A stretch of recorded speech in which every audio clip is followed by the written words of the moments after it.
Muy buenas tardes, un saludo con todos y todas y bienvenidos a esta escuela de neurodesarrollo. Como saben, las escuelas son una iniciativa de Neuroinnova Plus que forma parte de todos los procesos del Centro de Especialidades Neuropsicológicas Neuroinnova. Como cada semana, como todos los martes, abordamos un diferente tema relacionado con el neurodesarrollo, habilidades de desarrollo, habilidades cognitivas superiores. ¿Sí? La semana pasada estuvimos revisando fundamentos de manera superficial, datos relevantes sobre las funciones ejecutivas. Esta semana le toca el turno al lenguaje. ¿Sí? El lenguaje, hay que hacer la primera diferenciación en este caso, que sería entre comunicación y lenguaje. La comunicación básicamente es el acto, ¿no? de poder intercambiar información entre una persona u otra. En este caso, ¿no? Con las tecnologías también ya empiezan a intervenir lenguajes virtuales, lenguajes de programación y otro tipo de situaciones que evidentemente permiten esa comunicación. Y el lenguaje, como lo estaba diciendo, es el código, el sistema por el cual las dos personas entran en contacto. Significa nuestro idioma, lo que nosotros hablamos, leemos, escribimos en el día a día. ¿Sí? Ese lenguaje, en ese código, que entra en juego en el desarrollo.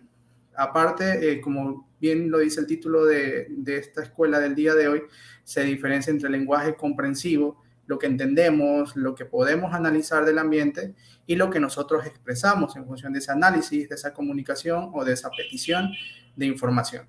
¿Sí? Pero también lo podemos dividir aún más básico, del lenguaje verbal y no verbal, que forman parte de estas dos áreas comprensiva y expresiva.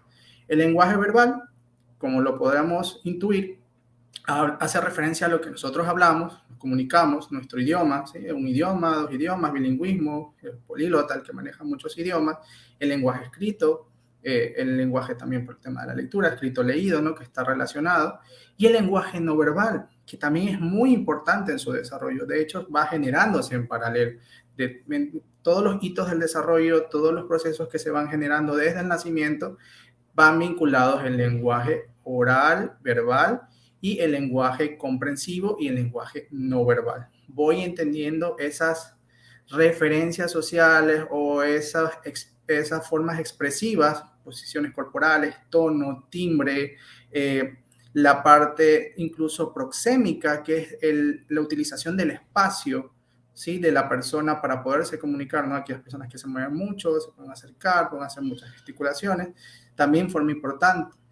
Otra parte del lenguaje no verbal, en este caso son los iconos o la semiótica, ¿sí? Poder identificar que ciertas expresiones, por ejemplo, un pulgar levantado, a lo mejor para mi cultura es un signo de aprobación y en otros lados, por ejemplo, en África Central, es un insulto, ¿sí? Tenemos que empezar a manejar este tipo de códigos conforme me voy desarrollando en mi cultura y voy desarrollando ese lenguaje verbal y no verbal, ¿ok?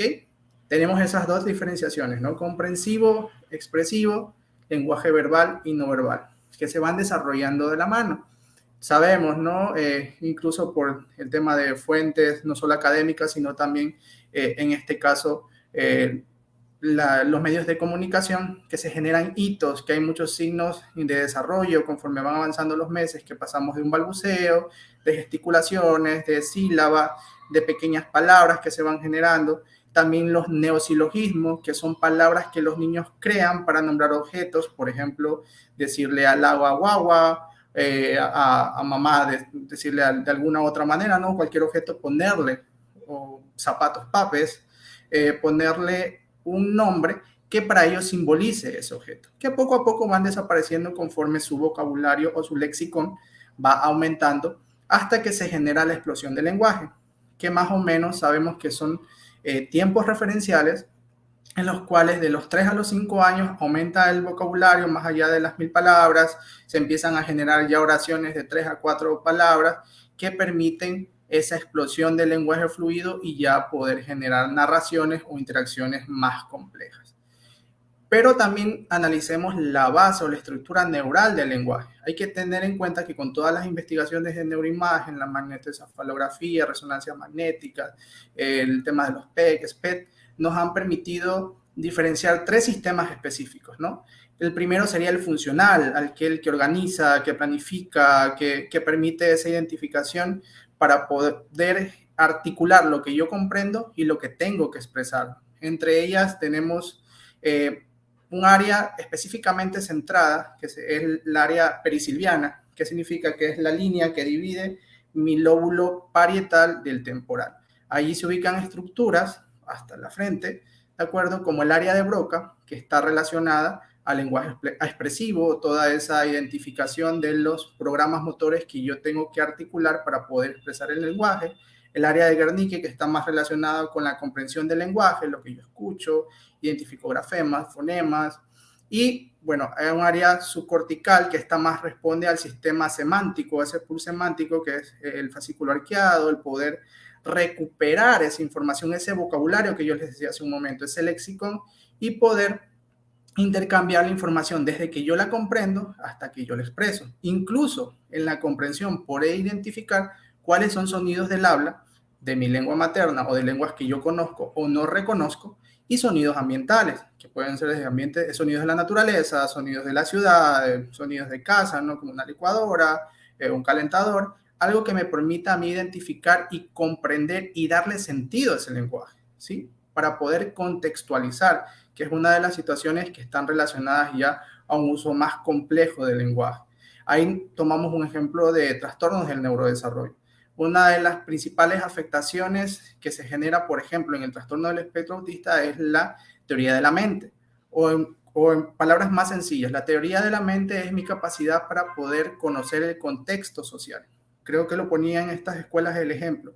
Si nosotros entramos a una sala donde hay una persona, detrás tiene una pizarra, hablándole a 20 personas sentadas en sillas, el contexto, mi teoría de la mente o esa comprensión me va a permitir identificar la referencia o ese contexto, ¿sí? Saber que eso es un aula de clase, alumnos y el profesor. Un chico con TEA, una persona que tenga un trastorno del espectro autista, no va a identificar ese contexto. Su teoría de la mente se encuentra alterada en cierto grado y no le va a permitir identificar que se trata de una clase, sino que va a poder identificar que es una persona que está de pie, que está hablando y los otros están sentados allí. Pero no se da esa comprensión social o esa referencia contextual por las acciones sociales o esa funcionalidad social que tiene el lenguaje, que va entrelazado, ¿sí? La otra parte es el sistema de organización modular, que en este caso son todas esas conexiones que me llevan a mí desde el pool semántico de toda la información de ese vocabulario que yo tengo ya adquirido, todas esas estructuras, como hablábamos, funcionales que me permiten comprender y expresar el lenguaje, las interconecta, las mantiene conectadas todo el tiempo para ir resolviendo e ir informando sobre cada uno de los retos o de las necesidades de información que me ponga el lenguaje en mi cultura o en mi familia. Si ya no hablemos de algo tan complejo como cultura o sociedad, sino como mi familia o esa interacción de día a día con mi papá o mi mamá. Ahí vamos a un ejemplo. ¿Sí? Volvemos a los trastornos del neurodesarrollo. Si yo tengo alteración del lenguaje comprensivo, hay que empezar a generar ese análisis desde el punto de vista si mi hijo tiene todas o mi hija tiene todas esas aptitudes del lenguaje comprensivo, ¿sí? La primera es tener la capacidad de discriminar si es sonido del habla o no. Entonces, como terapeutas, en general de todas las disciplinas, empezar a generar todo ese proceso de evaluación y de intervención para poder distinguir o identificar el paciente con el que yo trabajo, la persona con la que yo trabajo, puede identificar o disgregar sonidos ambientales de sonidos del lenguaje. Luego identificar sonidos del lenguaje si son maternos, extranjeros, lenguas que puedan aparecer que son totalmente desconocidas, como para nosotros, a lo mejor las de Oriente Medio, aquellas personas que no conozcamos este tipo de lenguas. Las aptitudes no verbales, la comunicación no verbal, hablamos del lenguaje no verbal, la observación mutua. Para que haya comunicación, para que se pueda transmitir el mensaje, tiene que haber un contacto ocular, tiene que haber una atención, la presencia en esa conversación y poder atender. Siempre, yo repito esto en todos los procesos de acompañamiento de evolución de diagnósticos. Si no hay una atención plena, si no hay una atención consciente, selectiva, un foco atencional desarrollado, un proceso de atención, de aprendizaje, se van a ver afectados todos los otros procesos, como la memoria, por ejemplo. Si yo no atiendo correctamente a lo que me están diciendo, no voy a dar una respuesta. Me pueden llamar 1000 veces por mi nombre, me van a decir Ángel, Ángel, Ángel, que yo no voy a responder porque no estoy atendiendo. estoy enfrascado en otra situación, estoy realizando otra actividad y no le doy el sentido. Y probablemente mis problemas no sean de lenguaje comprensivo per se, pero sí de otros procesos. También el seguimiento visual, como decía, no, aparte de la atención, tengo que enfocar la mirada, tengo que ver la cara del otro interlocutor para poder identificar esos cambios, esas microexpresiones y poderle dar sentido al tono, ¿sí? No es lo mismo llamarme Ángel que gritar Ángel o algún tema, la vibración, el poder enfatizar ciertas interacciones para poder llamar la atención de mi chico. Y la observación referencial de los que hablábamos, ¿no? ¿En qué contexto estamos? ¿Sí? Muchas veces los terapeutas cometemos ciertos errores al decirle en los procesos de actividades lúdicas o de actividades, en este caso terapéuticas, despedirse de los objetos. Adiós oso, adiós casa, adiós consulta, ¿ok? Ahí no estamos generando un proceso adecuado de observación referencial, porque realmente en nuestra cultura, en nuestra sociedad, nosotros no nos despedimos de los objetos. Nos despedimos de otras personas, nos despedimos de nuestros animales de compañía, entonces no le estamos realmente dando el valor referencial del lenguaje. Entonces tenemos que empezar a corregir desde casa este tipo de situaciones.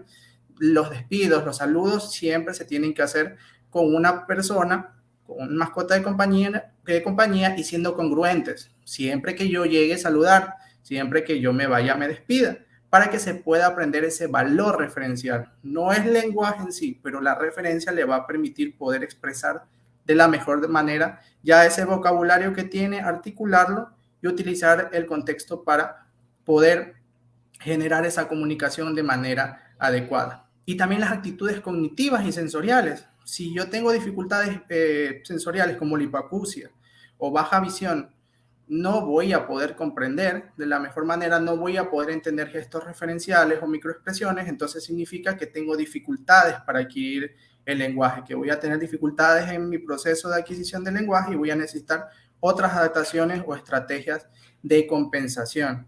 Hablábamos del foco atencional. Si yo no atiendo, si mi atención no está totalmente desarrollada, no voy a poder participar en un proceso de comunicación fluido y voy a tener que adaptarme como papá, como mamá, como familiar, como terapeuta de una persona que tenga dificultades de atención.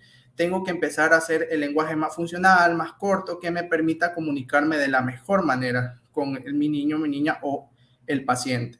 Reconocimiento de la causa-efecto, ¿sí? Incluso esto me permite a mí trabajar el lenguaje en la terapia o en casa.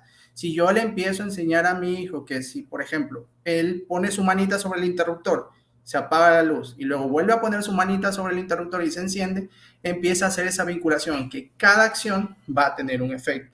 Por lo tanto, cada vez que él diga agua, mamá me va a traer agua. O así no genera una construcción compleja. Mamá, quiero agua. Si no diga guagua, por ejemplo, yo tengo que esperar a que me señale o me lo diga para yo poder darle lo que me está pidiendo, ¿sí? O hacer el acompañamiento, ¿no? Tú quieres agua, ¿verdad? Sí, toma el agua. Esto es agua. Poder utilizar esos cambios de voz en la pregunta. ¿Quieres agua? Y en la respuesta, esto es agua. Cambiar ese tono, ese timbre para que desde allí trabajemos en la referencia, en la función del lenguaje, en este caso totalmente para poder expresar esas necesidades, esa parte funcional. Yo necesito, yo quiero, y veo que cada acción tiene un efecto en mi ambiente y por lo tanto voy a promover o a motivar que se genere ese lenguaje, esa interlocución con las personas que estén a mi lado. Permanencia del objeto también es súper importante. Si la persona con la que yo estoy trabajando en desarrollar las habilidades lingüísticas de comprensión o expresión aún no ha llegado a la capacidad cognitiva de entender que un objeto cuando desaparece de mi visión sigue existiendo, voy a tener muchas dificultades para poder interiorizar y desarrollar el lenguaje. Una prueba muy sencilla, ¿no? Tenemos en casa una pelotita, la guardamos en una cajita y si vemos que mi hijo o mi hija la busca insistentemente, trata de abrir la caja, significa que ya ha desarrollado esa habilidad, que ya tiene la capacidad de identificar que el objeto sigue existiendo. Por lo tanto, cumple uno de los prerequisitos para poder desarrollar el lenguaje comprensivo y expresivo.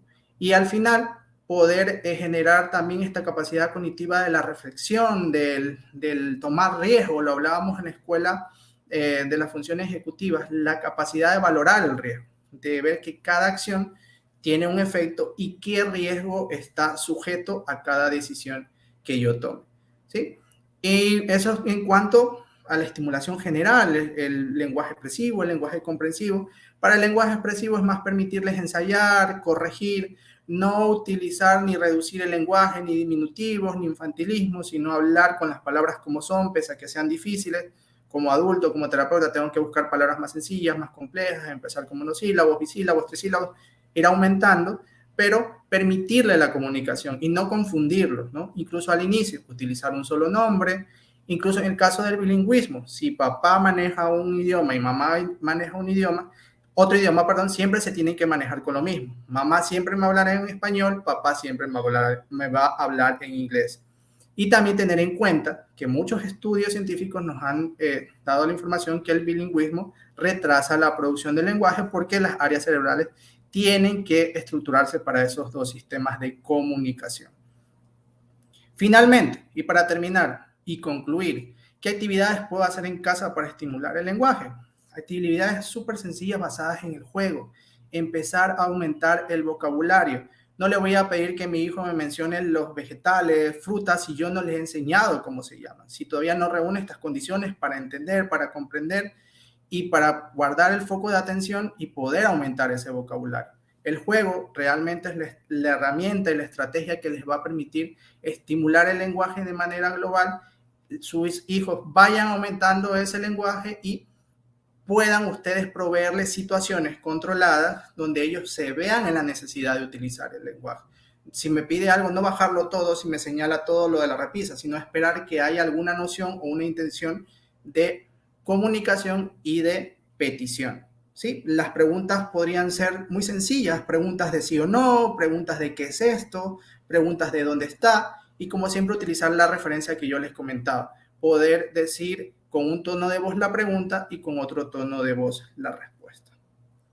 Bueno, esto en cuanto al proceso de estimulación, conocimiento y desarrollo del lenguaje comprensivo y expresivo. Espero que les haya ayudado mucho el tema de hoy. Como siempre, recordarles que estas escuelas están siempre disponibles en nuestras redes sociales, en Facebook, en Instagram. Luego se suben a Spotify para que las puedan revisar. Esperamos sus comentarios para poder trabajar otros temas de interés. Y nos estamos viendo en la próxima escuela de neurodesarrollo el martes a las 4:30. Un saludo con todos.